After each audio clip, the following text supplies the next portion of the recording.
Howdy, everybody. Welcome to a Psalm for today, your reassuring voice that Jesus is Lord. Yes, He is. He's Lord. We are enjoying the Psalms. Aren't you glad that we have the Psalter, it's called? We have the songs, the hymn book of early Judaism, the Psalter. This week, I want to look at Psalms that underpin God's heart, that underpin Jesus' heart, that underpins the New Testament and Old Testament commands to serve those who experience poverty. It seems to me that we can get distant from the need. People say, get out of the church building and into the streets, or get out of the building and into the culture. If we're not careful, when we get out of the building, we stay in our socioeconomic grouping, let's say. We stay in our economic class, or we stay amongst people that look like us, sound like us, think like us, talk like us, eat like us, etc. I would say the Bible is clear that God has a special place in His heart for people who experience poverty. There's virtually no way you can read the Bible and not see of God's special concern for those in poverty. In my devotions today, I do several devotions each day, but in one of them today, it said that if you average out the book of Luke, it is every sixth line that speaks about God and His love, or Jesus and His love, or Christians and their love for people who experience poverty. If you average it out, they said it was every 6 lines. Of course, this is important to me because I've built my life around it in this stage of my life. Years ago, Fred Cottrell came and spoke at Malden Community Assembly, and he spoke about eat the fat and drink your sweet drinks, but save some for those for whom nothing has been prepared. Nehemiah 8:10. That got in my spirit. My first overseas missions trip alone was to Calcutta, India in 1978. I wasn't even 18 yet. I turned 18, I think, maybe the day or two after I left, or the day or two before I left. I don't remember exactly.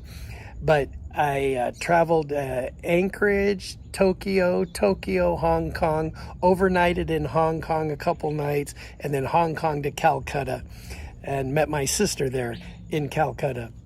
And we were privileged to serve. I had never seen poverty like I saw in Calcutta. Kolkata now. I had never seen poverty like that. And serving with Mark Buntain, we were blessed to live in the flat with Mark Buntain's family, Mark, Hulda, and it was a privilege to live that close and to eat at their table and to watch a really rare, mighty man of God. Mark Buntain was very rare and very powerful in God. And part of that power, I do believe, is because of his compassion for those who experience poverty. At the time, that was the only Assembly of God hospital in the world, was in Calcutta, India. And it wasn't intended to be a hospital. Mark and Hulda woke up and somebody had put a sick person on their porch, so they cared for that person. And then a few days later, some put another sick person. And pretty soon, the sick were being put on their porch because, A, they knew the power of God for healing that was flowing through Mark and Hulda, but they also knew that they would receive love, Christian love, there amongst the Hindu people. And it was that generated a hospital, and then starting a school, and then feeding some kids. And when we were there, I believe it was 10,000 people a day were being fed through that ministry. And I always thought, I'm going to give part of my life ministry to those for whom nothing's been prepared.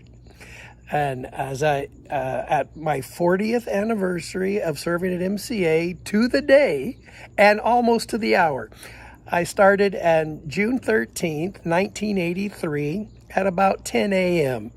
I didn't know whether to go in at 8 or 9, so I went in at 8, and Pastor Shinneman came strolling in about 10.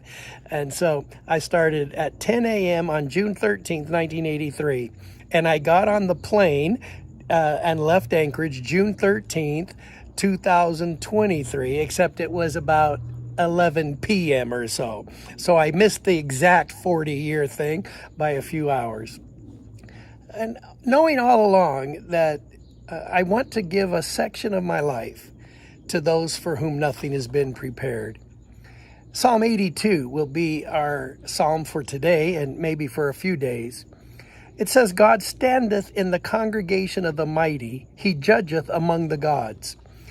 When you look at the word gods in Hebrew, it has many meanings. One, Elohim. It has the meaning of God, Almighty God. It also means judges.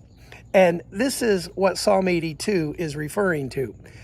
Psalm 82 is Asaph is writing from God's perspective, and God is talking to the judges. He's talking to those people who make the rules. Okay?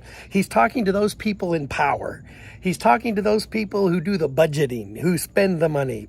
God stands up in the congregation. He stands up among the judges, and he judges. And here's what God says in verse 2, according to Asaph. How long will you judge unjustly and accept the persons of the wicked? Here's what I want you to do, God says. Verse 3, defend the poor and fatherless. Do justice to the afflicted and needy. Deliver the poor and needy. Rid them out of the hand of the wicked. It's a sensitive subject. Economic advantage, economic disadvantage, born into privilege, privilege based on ethnicity, privilege based on finances, privilege based on where you were born, when you were born, all kinds of stuff. It's very, very sensitive subject.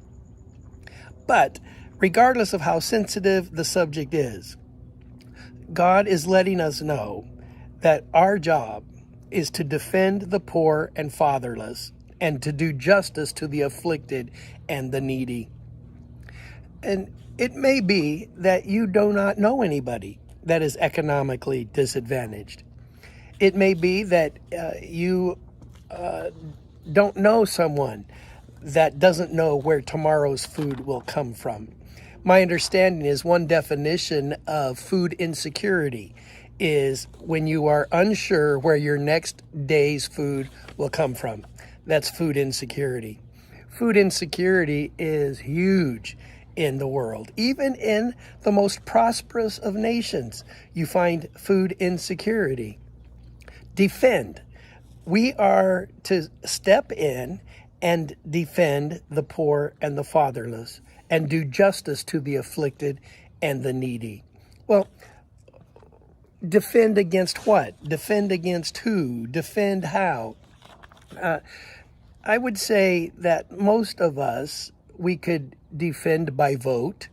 We can defend by participation in government.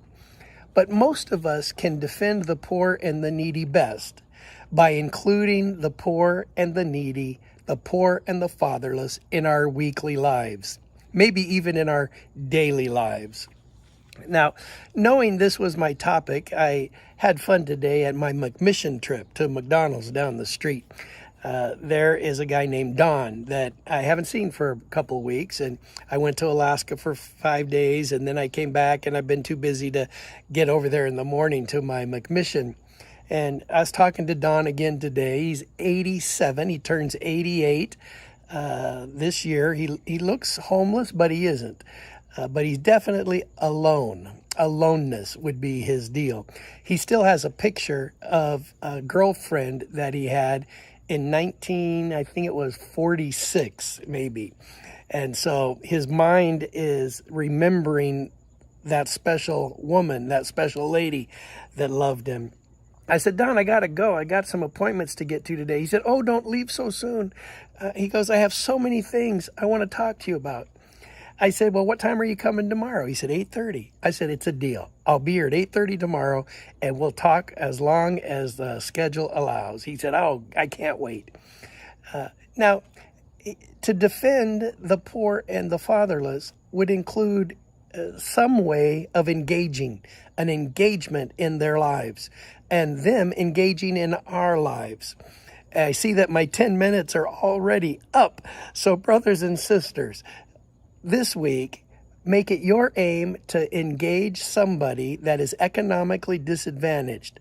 Not engage as in hand out a dollar through a window, but to engage as in friendship, to engage as in relationship, to engage as in, hey, let's go out to eat together. Can I buy you a coffee? I want to get to know you. What's your name? What are your hopes? What are your dreams? Brothers and sisters, the judge stands up among the congregation and he says to the judges, defend the poor